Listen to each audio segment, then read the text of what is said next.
السلام عليكم. معاكم دكتور احمد ابراهيم من شركه اثليت هوم. اتكلمنا معاكم من فتره ان احنا بنعرض وجهه النظر ان احنا مش بنشتغل بسياسه البراند الواحد، بالعكس احنا حابين نضم تحت اثليت هوم براندات مختلفه سواء في الملابس او الاجهزه. النهارده بنعلن التعاون مع شركه ميجا فوكس ان احنا بقينا موزع معتمد لكل الاجهزه الرياضيه سواء المنزليه او الجيمات، براند ميجا فوكس او براند اولمبيا. والفيديو ده معمول هدفه ان هو يشرح لحضراتكم الفروقات الاساسيه ما بين الاجهزه الكارديو اللي موجوده عندنا.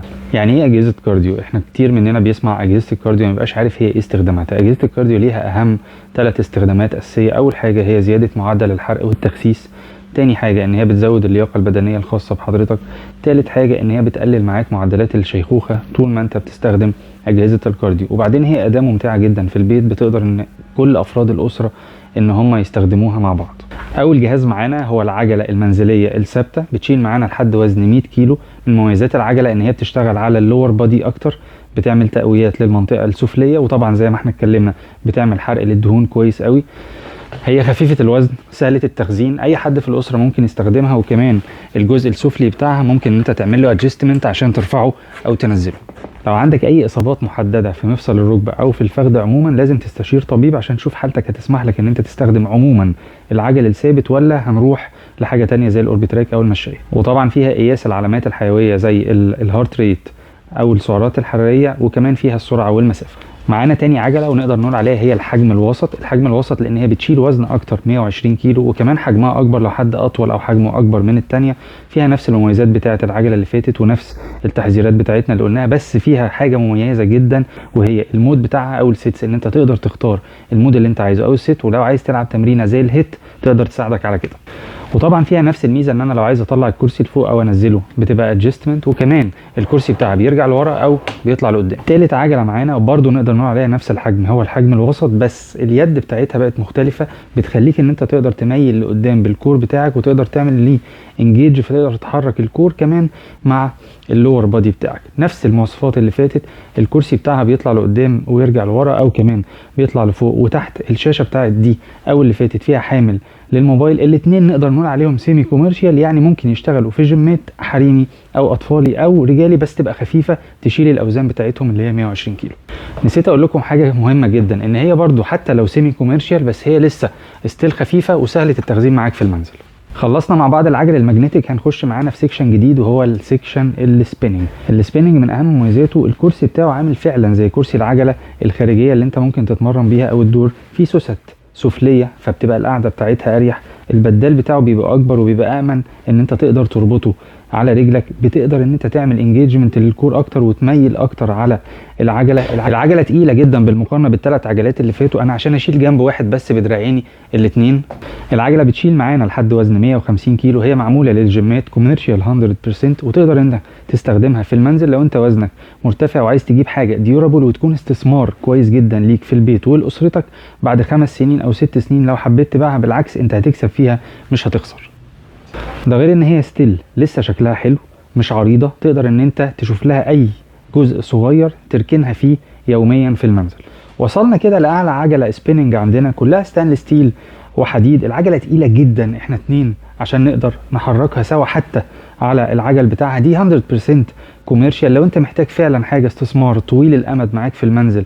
لو انت عدد يوزرز كبير في البيت وعايزين تستخدموا عجله بكل امان ما يحصلهاش حاجه، دي هتكون الاوبشن المثالي. فيها شاشه عكس الموديل اللي فات، فيها شاشه بتعرض عليه المودز، وطبعا فيها نفس الاوبشنز بتاعه الموديل اللي فات زي السوست اللي تحت الكرسي الشبيه بالعجله، وان الدراع بتاعها ادجستبل ممكن ان احنا نطلعه او ننزله، وبرده الكرسي بيطلع لقدام وبيرجع لورا او بيطلع لفوق وبينزل لتحت. وليها قواعد عريضه جدا بالمقارنه باللي فاتت او بالمقارنه بالعجل الماجنتيك المنزلي او السيمي كوميرشال، فدي بتديك ثبات على الارض اكتر وبتديك امان اكتر وانت بتتمرن. السيجمنت من الثالثه بعد العجله السبيننج هي الاير بايك، بنشوفها كتير في صالات الكروسفيت مؤخرا. من اهم مميزات الاير بايك معانا ان هي بتحرك معاك الابر بادي مع اللور بادي، لان طول ما انت بتتمرن فانت بتحرك ايديك الاثنين مع رجليك، فبتزود معاك معدل الحرق اكتر، بتخليك ما تحسش بالتعب الجامد لان الريش بتاعتها بترمي الهواء عليك وانت بتتمرن. فيها اوبشن ان انت ممكن تقفل الكومبارتمنت بتاعه الهواء لو عايز تزود الانتنستي بتاعتك في التمرين ممكن تقفلها. الشاشه بتاعتها بتعرض على حضرتك، بتعمل لك زي سيميوليشن للطريق وانت ماشي، وبتقدر تربطها بالموبايل لو حابب عن طريق البلوتوث. فيها حامل للبوتل بتاعتك او للشيكر بتاعك. الكرسي بتاعها مريح جدا لان هو شبيه بكرسي العجله الخارجيه الاوت دور، فيها برضو سوسه داخليه. الكرسي بيتعمل له ادجستمنت باربع جهات، بتناسب الاحجام الكبيره. حد جربها معانا كان طوله 186 سم تقريبا وكانت واسعه عليه، وحب ان هو يصغر الكرسي بتاعها عشان يقدر يتمرن. بعد ما خلصنا العجل بانواعه الثلاث انواع اللي اتكلمنا عليهم، دخلنا على نوع جديد جدا وهو الاليبتيكال او الاوربيتراك الماجنتيك.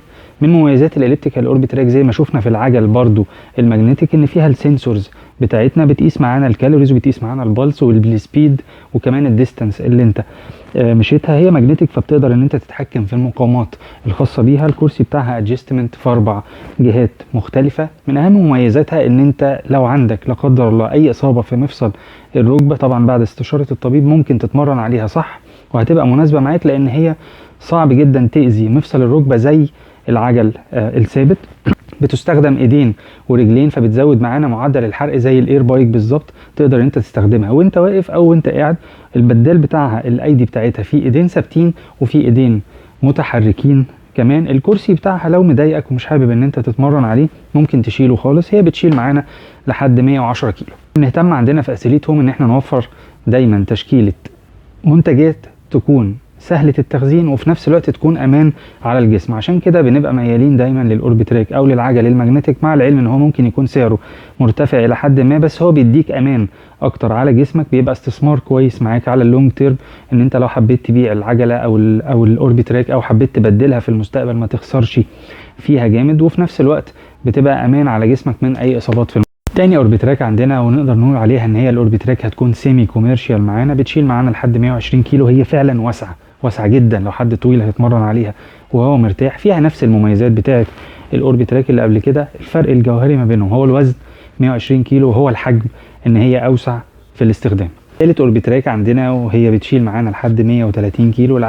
دي اغلى اوربيتراك عندنا. اشتريها امتى؟ اشتريها لو انا خايف لا قدر الله من اي اصابات في المفاصل، او لو عندي اصابه وعايز اريح اوربيتراك على الركب. هتكون هي العجل بتاعها بيكون مختلف وبيكون اريح عجل على الاطلاق على الركب. لو حد عنده لا قدر الله اصابه او لو خايف من الاصابه بتشيل معانا لحد 130 كيلو تقريبا. الحجم بتاعها اكبر بصراحه بالمقارنه بالاثنين التانيين. ما فيهاش كرسي بالمقارنه بالاثنين التانيين، بس هي اوسع، بتبقى قريبه جدا من الخاصه بالجيمات في ان هي حجمها كبير فبتبقى بتتمرن بكل اريحيه.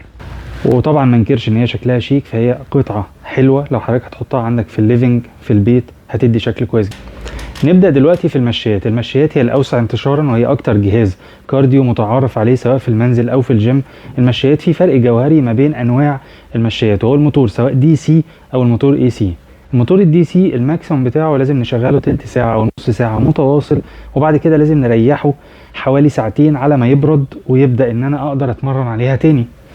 الموتور الاي سي بقى بيشتغل معانا اراوند الثلاث ساعات متواصل. يعني انا لو عندي كذا يوزر في المنزل او كذا عميل في المنزل حابب ان هو يتمرن ورا بعضه، الموتور مش هيسخن ومش هيحصل له اي مشاكل. وبعد الثلاث ساعات مجرد ان انا اريحه ساعه او اتنين يبرد ممكن ارجع اشغله تاني. ده الفرق الجوهري بين المواتير بتاعه المشايات، زائد فرق الميزان وفرق الاحجام. المشايه دي مشايه صغيره حجما، العرض بتاعها صغير، بتشيل ماكسيمم بتاعها 80 او 90 كيلو، معموله لاستخدام خفيف لطيف في البيت. لو اطفال معانا صغيرين او بنات صغيرين حابين ان هم يتمرنوا عليها وما تاخدش مساحه كبيره في المنزل، دي هتكون الاوبشن المثالي. اختها الكبيره بتبقى زيها بالظبط، بس الزياده عليها ان هي بينزل معاها الجهاز بتاع الفايبريشن. جهاز الفايبريشن يا جماعه بيشتغل ماكسيمم معانا حوالي 15 دقيقه. طبعا فيها السنسورز بتاعتنا زي ما احنا اتكلمنا على الاوربيتراك والبايكس الماجنتيك، هي بتدي نفس القرايات بتاعتهم. خدوا بالكم جهاز الفايبريشن مهم لمين؟ جهاز الفايبريشن مهم لو حد عنده سيلولايت او لو حد عنده ليبيديميا، ودي كتوضيح هي بتكون مشاكل في توزيع الدهون عبر الجسم. طيب المشايات الدي سي في اختهم الصغيره بيتقال عليها الووكينج باد. الووكينج باد من اهم مميزاتها ان الدراع بتاعها ممكن انيمه خالص او ممكن اخلعه واشيل المشايه تحت السرير تحت الكنبه تحت الدولاب، فتبقى فعلا دي اقوى مشايه ان انا بعد ما بخلص تمرينه بقدر ان انا اخزنها بسهوله وما تبقاش عامله معايا اي مساحه في المنزل. بتشيل برضو معانا لحد 90 كيلو وبتشتغل معانا بالريموت كنترول. نخش دلوقتي على الميجا فوكس الاي سي، المواتير اللي بتشتغل معانا لحد 3 ساعات. بينزل معاها جهاز الفايبريشن، حجمه اكبر، السير بيبقى اطول، السير بيبقى اعرض، السرعات بتوصل معانا ل 12 ولا 14 على حسب الموديل بتاع المشايه، فيها طبعا طقم السنسورز اللي احنا اتكلمنا عليه، فيها السيفتي ماجنتيك، بينزل معاها الدمبلز وبينزل معاها مسند التمرينه بتاعه البطن. اللاين اللي فيها بيكون مانوال، تقدر تادجست الانكلاين من تحت عن طريق المانوال. فيها الفاكيوم لو انت حابب ان انت تقفلها، على عكس الاثنين الدي سي التانيين ما كانش فيهم الفاكيوم، كنت لازم تفك المسمار عشان تقفلهم او تفتحهم. زي ما انتم شايفين هي سهله النقل خالص، لان هي فيها الفاكيوم بتاعها وكمان بتمشي على العجل.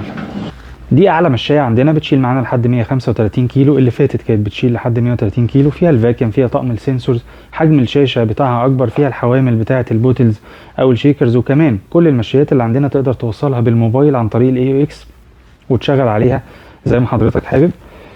وطبعا بيجي معاها جهاز البطن والدمبلز وجهاز الفايبريشن. زي ما قلنا بيشتغل جهاز الفايبريشن 15 دقيقه فقط، انما المشايه الموتور بتاعها اي سي بيشتغل معانا 3 ساعات متواصل. الانكلاين اللي فيها برضو مانوال زي المشايه اللي فاتت. وحابب اوضح نقطه مهمه جدا عن الاوزان اللي بيتباع عليها الاجهزه الرياضيه. ممكن تلاقي نفس الجهاز اللي بيتباع عندنا بنقول عليه 110 او 120 بيتباع في اماكن تانية باوزان اكتر.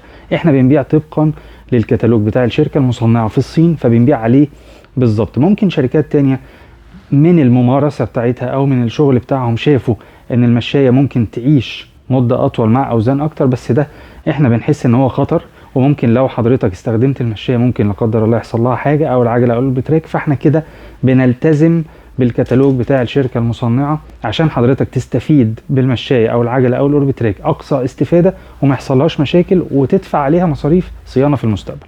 الكريزي هو اكتر جهاز اتسالنا عليه من ساعه لما الاجهزه الجديده نزلت عندنا في فرع مدينه نصر. استخداماته اكوردنج للريسيرشز الجديده ان هو بيستخدم علشان السيلولايت او علشان الليبيديميا او علشان الريكفري، وكتير من دكاتره العلاج الطبيعي بيستخدموه في العيادات بتاعتهم.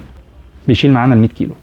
بكده نكون شرحنا جميع اجهزه الكارديو اللي متوافره في اسيليت هوم. كل الاجهزه عليها ضمان ضد عيوب الصناعه 2 سنين، بنشحن لحضرتك وبنركب، وكمان لو حصل اي حاجه لا قدر الله خلال الضمان بنصينها لحضرتك، وبعد الضمان كمان بنصينها.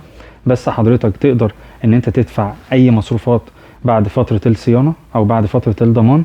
تقدر تزور الفرع بتاعنا في 24 ألف انور المفتي مدينه نصر في القاهرة، او تقدر تكلمنا على التليفون بتاعنا او تطلب الاوردر اونلاين. دايما في خصومات عالية جدا على الويب سايت بتاعنا.